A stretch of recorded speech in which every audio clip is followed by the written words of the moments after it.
इस आदमी के घुटनों पर बांस की नुकीली लकड़ी बांध दी गई थी और उसके गुरु ने उसे 2000 बार साल्ट मार करने का हुक्म दिया। हर छलांग पर वो नुकीली लकड़ियां उसकी टांगों को चीर गई थी। खून निकलता, दर्द आसमान छूने लगता, पर गुरु के मुताबिक यही असली ट्रेनिंग थी। जब वो थक कर रुकना चाहता तो गुरु तुरंत उसे गोल पत्थरों पर बैलेंस बनाने का नया टास्क दे देता और मुश्किल बढ़ाने के लिए डंडे से उसकी पिटाई शुरू कर देता। ऐसे ही 10 साल की बेरुखी और बेरहम ट्रेनिंग के बाद वो लड़का दुनिया का सबसे शक्तिशाली योद्धा बन चुका था, मगर ये सच उसे खुद भी मालूम नहीं था। उसके गुरु को डर था कि अगर उसे अपनी ताकत का पता चल गया तो कहीं वो घमंड में आकर ट्रेनिंग छोड़ न दे, इसलिए वो हमेशा उसे झूठ बोलता। तू अभी भी बहुत कमजोर है, तुझे अभी बहुत सीखना बाकी है। गुरु की बात सुनकर वो और ज्यादा मेहनत करता रहा। फिर एक दिन जब वो मार्शल आर्ट्स की महासभा में पहुंचता है तो उसे पता चलता है कि वहाँ का सबसे महान योद्धा भी उसके मामूली चाकू को उठा नहीं पाया और वहाँ मौजूद बड़े से बड़ा गुरु भी उसके मुकाबले बहुत नीचे के स्तर पर खड़ा था। गुरुजी ने कहा था 3 कमल मतलब शुरुआती स्तर, 2 कमल मतलब आधार स्तर, 1 कमल है मूल स्तर और 1 कली है तो दिव्य स्तर। सिर्फ मेरे गुरुजी जैसे 1 कली वाले ही असली चिरंजीवी हैं। इंसान ज्यादा से ज्यादा इस दुनिया में चिरंजीवी प्राप्त कर सकता है। शुरुआती स्तर पर 3 कमल खिलते हैं, जब 2 खिलते हैं तो उसे आधार स्तर बोलते हैं, जब 1 खिलता है तो उसे मूल स्तर बोलते हैं। स्वर्ण कमल जब अपनी पंखड़ियां सिकोड़कर एक कली का रूप ले लेता है तब एक तपस्वी इस दुनिया में चिरंजीवी हासिल कर पाता है।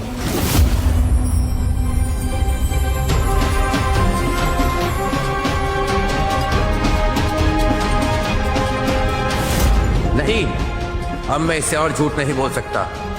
इसके पास पहले से ही 9 स्वर्ण कमल है। ये लड़का पवित्र चिरंजीवी हासिल कर चुका है। मुझे इसे यहाँ से भेजना ही चाहिए। मैं इसे ये पता नहीं लगने दे सकता कि मेरे पास इसको पढ़ाने के लिए अब कुछ बचा ही नहीं। आप तीनों अभी शुरुआती स्तर पर हैं और आप तीनों चिरंजीवी होने से कोसों दूर हैं अभी।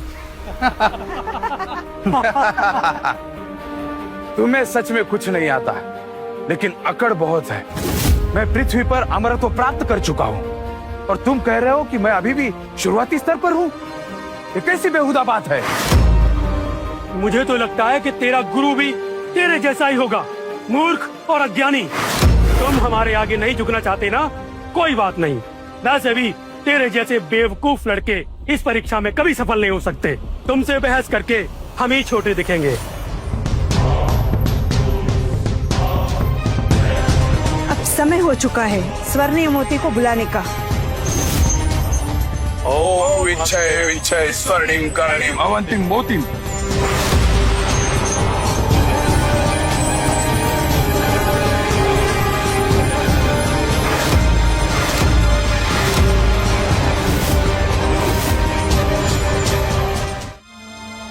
यह है वो चमत्कारी ताकत जो इंसान के अंदर की अच्छाई और बुराई बताने की हैसियत रखता है। मैं हमेशा चाहता था कि चिरंजीवी के पद पर चलूं, और मेरे गुरु ने मुझे हमेशा अयोग्य बताकर मुझे इससे दूर रखा। शुरुआती वक्त में जब पृथ्वी और स्वर्ग बना, उसी वक्त ये स्वर्णिम मोती भी बना। इसके अनेक उपयोग है। ये आपकी तपस्या और चिरंजीवी के बारे में भी बताएगा। मनुष्य योनि में चिरंजीवी की 9 स्तर होते हैं, जिसमें पहला है शुरुआती स्तर, आधार स्तर, सुनहरा स्तर, दिव्य स्तर। धरती पर चिरंजीवी, गुरु चिरंजीवी, सुनहरा चिरंजीवी, पवित्र चिरंजीवी और सर्वश्रेष्ठ चिरंजीवी। जैसे ही तुम लोग इस स्वर्णिम मोती को छुओगे तो सुनहरा कमल खिलेगा, जो तुम्हारी तपस्या की योग्यता बताएगा कि तुम किस स्तर के लायक हो। जितना ज्यादा सुनहरा कमल उतना ही ज्यादा योग्य। कम से कम 1 सुनहरा कमल चाहिए धरती पर चिरंजीवी हासिल करने के लिए। अगर एक भी कमल नहीं दिखता तो कोई भी चिरंजीवी नहीं बन सकता। मेरे गुरुजी ने तो बताया था कि इंसानों की सीमा 1 स्वर्ण कमल तक ही सीमित है और तभी तुम्हारे पास मौका है इस धरती पर चिरंजीवी बनने का। और जैसे कि बात करें जिसके पास 9 स्वर्ण कमल हैं, तो इसका मतलब तो ये हुआ कि मेरे इस जीवन में चिरंजीवी बनने की कोई संभावना नहीं है। अगर तुम्हारे पास 1 सुनहरा कमल होगा तो तुम धरती पर चिरंजीवी हासिल कर पाओगे। 2 हुआ तो स्वर्ग पे, 3 हुआ तो सुनहरा चिरंजीवी और 6 हुआ तो गुरु चिरंजीवी हासिल कर पाओगे। लेकिन ऐसा मुश्किल से 10 लाख में कोई एक होता है। और अगर तुम्हारे पास 9 सुनहरे कमल आ गए तो तुम महापवित्र अद्वैत चिरंजीवी हासिल कर पाओगे, जो इतिहास में केवल ईश्वर ने हासिल किया है। अगर कोई सुनहरा कमल न दिखे सिर्फ एक कली दिखाई दे तो इसका अर्थ है थोड़ी क्षमता तो रखते हो, लेकिन अगर कुछ नहीं दिख रहा है तो चिरंजीवी के पथिक के नौकर बन सकते हो। अगर किसी में एक भी सुवर्ण कमल दिखा तो हमारे गुरुजी उसको आशीर्वाद देंगे, जिससे वो ऊंचा स्तर प्राप्त करेगा। 9 स्वर्ण कमल का मतलब है पवित्र चिरंजीवी, लेकिन मेरे गुरुजी ने बताया था कि 9 स्वर्ण कमल सबसे निचला स्तर है। क्या ये गलत है या मेरे गुरुजी? ये तो सब उल्टा पुल्टा है। चिरंजीवी के लिए परीक्षा प्रारंभ होती है। आप किसी को भी वायु संप्रदाय में आना है तो वो आगे बढ़े।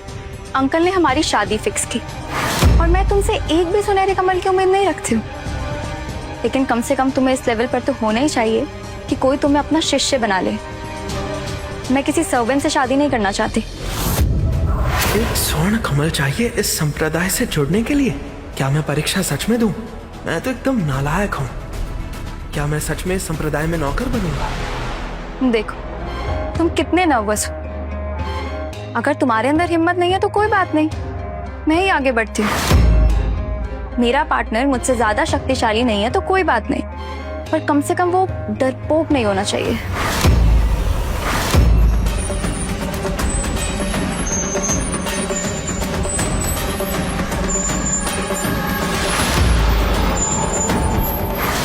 मेरी बेटी के पास चंद्र द्वारा दी गई दिव्य शक्तियां हैं। मुझे ये विश्वास है कि उसके पास एक सुनहरा कमल नहीं बल्कि उससे कई ज्यादा होंगे। संप्रदाय के नियमों के हिसाब से 3 स्वर्ण कमल का मतलब है स्वर्ण चिरंजीवी। मैं तो तपस्या में कितना बुरा हूँ, मेरे पास शायद एक भी स्वर्ण कमल नहीं होगा। मैं प्रिया से शक्तिशाली कैसे बन सकता हूँ? अब तो ऐसा लग रहा है कि मेरी शादी नहीं होगी। 3 सुनहरे कमल, इसका अर्थ है कि तुमने सुनहरा चिरंजीवी हासिल कर लिया है। ये कोई आम बात नहीं है। तुम्हारे पास चंद्र के द्वारा दी गई अनमोल शक्तियाँ है, ये बहुत ही खास है। तुम इस खूबी के साथ पैदा हुई हो। प्रिया कौशिक के पास चंद्र के द्वारा दी गई दिव्य शक्तियां हैं। अगर हम दोनों साथ हो जाएं, तो हमारी शक्तियां चरम छू लेंगी। चंद्र से मिली दिव्य शक्तियां, ये तो करोड़ों में से किसी एक के ही पास होती है। अगर तुम दोनों एक हो जाओ तो तुम्हारी दोनों की शक्तियां बढ़ जाएंगी। अगर तुम्हें गुरु चिरंजीवी पाना है तो तुम्हें उससे शादी करनी ही पड़ेगी। प्रिया एक बहुत ही नेक और गुणवान लड़की है। जो भी प्रिया से शादी करना चाहता है वो प्रिया के काबिल भी होना चाहिए।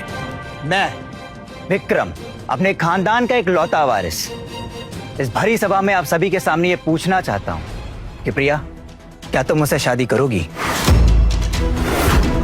विक्रम, क्या तुमने सच में मुझसे शादी के लिए पूछा? हाँ बिल्कुल, हम दोनों एक दूसरे के लिए तो बने हैं। इस पूरे ब्रह्मांड में मैं ही हूं जो तुम्हारे लायक हूं। ये क्या बकवास कर रहे हो? मैंने पहले ही कह दिया था कि मैंने प्रिया की शादी अर्जुन के साथ तय कर दी है। विक्रम, तुम ये सब भूल जाओ। इस विक्रम की ऊर्जा कितनी नकारात्मक है। ये उस नकारात्मक ऊर्जा जैसी है जो उस सरिये में थी। ये एक अच्छा व्यक्ति तो नहीं है। प्रिया ऐसे नकारात्मक लड़के से तो शादी नहीं कर सकती। हाँ, प्रिया बिल्कुल सही कह रही है। प्रिया ने मुझे वादा किया था कि वो मेरे साथ शादी करेगी, लेकिन अब तुम काफी लेट हो चुके हो। अपने गंदे हाथों से मत छुओ मुझे। हाँ, ये सच है कि अंकल चाहते हैं मैं तुमसे शादी कर लूं, लेकिन मुझे ऐसा याद नहीं कि मैंने तुम्हें शादी के लिए हाँ कहा। क्या मतलब है तुम्हारा? अब तुम मेरी बात भी नहीं मानोगी? ऐसे बहुत से रास्ते हैं जिससे हम इसका एहसान चुका सकते हैं। उसके लिए मैं इससे शादी क्यों करूं? मैंने ये सोच रखा था कि जो भी मेरा साथी होगा वो मुझसे ज्यादा समझदार, ज्यादा शक्तिशाली होगा, और अगर ऐसा नहीं होता है तो वो मेरा दिल नहीं जीत सकता। अर्जुन, तुमने सुना कि प्रिया के पास कितनी सारी खूबियां हैं। तुम बताओ, तुम्हारे पास क्या खूबी है? बताओ अर्जुन, तुम्हारे पास क्या खूबी है? ये तो मुझे भी नहीं पता, लेकिन मेरे गुरुजी ने मुझे कहा था कि मेरे पास 9 सुनहरे कमल है, जो कि स्तरों में सबसे कम होते हैं। कुछ भी कह रहे हो बेवकूफ लड़के। 9 सुनहरे कमल सर्वोच्च स्तर पर होते हैं, जिन्हें हम पवित्र चिरंजीवी कहते हैं, और तुम उन्हें सबसे निचला स्तर बता रहे हो। तुम हमारी बेइज्जती कर रहे हो। हमारे पास मात्र 3 स्वर्ण कमल है, इसका मतलब हम निचले स्तर के हैं। 9 स्वर्ण कमल तो साफ साफ तपस्वी बनने का सबसे निचला स्तर है। मेरे गुरुजी मुझसे झूठ तो नहीं बोलेंगे। हो सकता है कि जो उन्होंने मुझे सिखाया है वो सब उन सारी चीजों से विपरीत हो जो स्वर्णिम मोती हमें दिखा रहा है। नहीं नहीं, मैं काफी कमजोर हूँ। अगर मैंने इन गोल्डन मोतियों को छुआ ना तो एक भी सुनहरा कमल नहीं आएगा। यहाँ पर मौजूद जितने भी लोग हैं ना, मैं उन सबसे ज्यादा कमजोर हूँ। मैं नहीं कर सकता। मेरे पास इतनी दिव्य शक्तियाँ हैं और मैंने सुनहरा अमृत भी पा लिया है। अगर मैं इससे शादी करती हूँ तो सारे संप्रदाय में मेरी नाक कट जाएगी। ये क्या बोल रही हो तुम प्रिया? अगर तुम अर्जुन से शादी नहीं करोगी तो क्या इस विक्रम से शादी करोगी? वो जितना सीधा शक्ल से लगता है उतना सीधा है नहीं। अब जो उसने शादी के लिए पूछा है तो इसके पीछे भी इसका जरूर कोई मकसद होगा। मैं इस शादी के सख्त खिलाफ हूँ। प्रिया, अंकल बिल्कुल ठीक कह रहे हैं। इसके इरादे मुझे ठीक नहीं लग रहे हैं। तुम तो चुप ही रहो। तुम यहाँ पर सबसे कमजोर, तुम एक मामूली इंसान हो। तुम मुझे क्या बताओगे? मिस्टर अर्जुन, प्रिया अग्नि संप्रदाय में पहचानी जाती है और उसने सुनहरा अमरत्व भी हासिल कर लिया है। तुम क्या हो? एक आम इंसान। तुम नहीं बता सकते कि प्रिया को क्या करना चाहिए।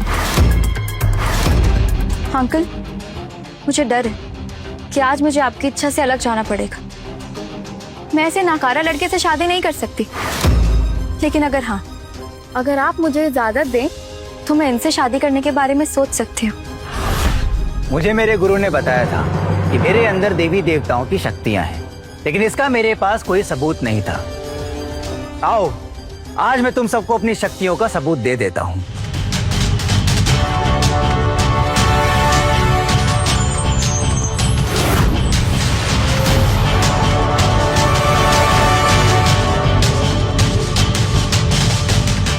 हमारे महागुरु ने सच कहा था। इस लड़के के पास सच में दिव्य शक्तियां हैं, जो कि चंद्र के द्वारा दी गई शक्तियों के बराबर है। एक दिव्य शक्ति वाला लड़का और एक चंद्र के द्वारा दी गई खास शक्तियों वाली लड़की, अगर इन दोनों का गठबंधन हो जाता है तो इन दोनों की शक्तियां चरम छू लेंगी। अंकल, आपको मेरी पसंद पर भरोसा करना होगा। अगर मैं इससे शादी करती हूँ तो मैं कभी अपनी लाइफ में आगे नहीं बढ़ पाऊंगी। लेकिन अगर मैं विक्रम से शादी करती हूँ तो मतलब और ताकत, जिससे मैं बहुत से चमत्कार कर पाऊंगी।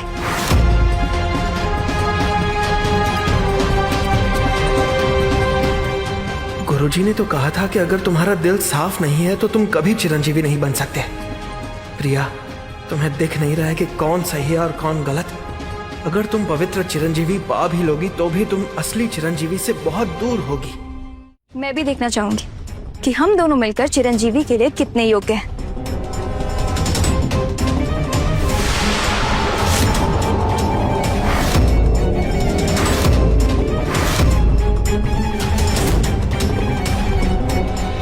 देखो, हवा में 6 सुनहरे कमल घूम रहे हैं। ये कोई छोटी बात नहीं है। ये तो गुरु चिरंजीवी के योग्य है, दोनों साथ में। इन पर हमारे महागुरु की कृपा है। इस अवसर को हमें उत्सव की तरह मनाना चाहिए। क्या कहते हैं कौशिक साहब? आपकी भतीजी और कौशिक परिवार के लिए मेरा बेटा सर्वश्रेष्ठ विकल्प है और उसके साथ रहकर वो अमरत्व के राह पर भी चल सकेगी। बेटा कुछ करो। मुझे प्रिया की शादी इन जैसे नीच खानदान में नहीं करनी है। यहाँ तुम ही कुछ कर सकते हो। सर, मैं कैसे कर सकता हूँ? मैं तो यहाँ सबसे ज्यादा कमजोर हूँ और अगर वहाँ जाकर के मैंने सुनहरे कमल को टच भी किया तो सब गायब हो जाएगा, एक भी कमल नहीं आएगा। मैं माफी चाहता हूँ आपसे, पर मैं कुछ नहीं कर पाऊंगा। तुम पागल हो गए हो? बिना किसी जांच के तुम कैसे बोल सकते हो कि तुम अयोग्य हो? एक भी कमल नहीं निकलेगा। हो सकता है तुम्हारे अंदर भी सूर्य जितना तेज हो और तुम इससे भी ज्यादा ताकतवर हो। सर, अगर मेरे पास तेज होता तो मेरे गुरुजी मुझे गुरुकुल से थोड़ी निकालते। अपनी हद में रहना आना चाहिए। और इसको क्या उकसा रहे हो कौशिक साहब? ये तो दूर दूर तक भटकता भी नहीं दिखेगा। फिर भी चाहे तो प्रयास कर ले, शायद हमारा नौकर बनने ही योग्य निकले। अगर 3 स्वर्ण कमल निकल आते हैं तो 1 सेकंड के लिए सोच सकती हूँ तुम्हारे बारे में। तो जाओ और आजमा लो अपनी किस्मत।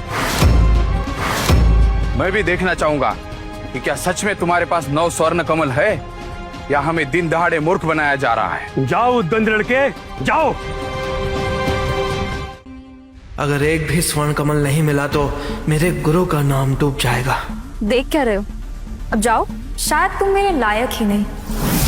ये सबकी तौहीन कर रहा है। तुम अपने संप्रदाय और गुरु का नाम बताओ। अब से तुम और तुम्हारे संप्रदाय के लोग इसका हिस्सा नहीं बन पाएंगे। निकल जाओ यहाँ से। तुम इस दिव्य चिरंजीवी समारोह में हिस्सा लेने लायक नहीं हो। क्या करूं? गुरु का नाम लेकर उनकी छवि तो नहीं धूमिल करूंगा, लेकिन मुझे प्रमाण देना चाहिए। मैं दूंगा टेस्ट, लेकिन मेरी एक शर्त है कि जो भी उसका परिणाम होगा उसके हिसाब से मेरे गुरुजी को और मेरे संप्रदाय को जज नहीं किया जाएगा।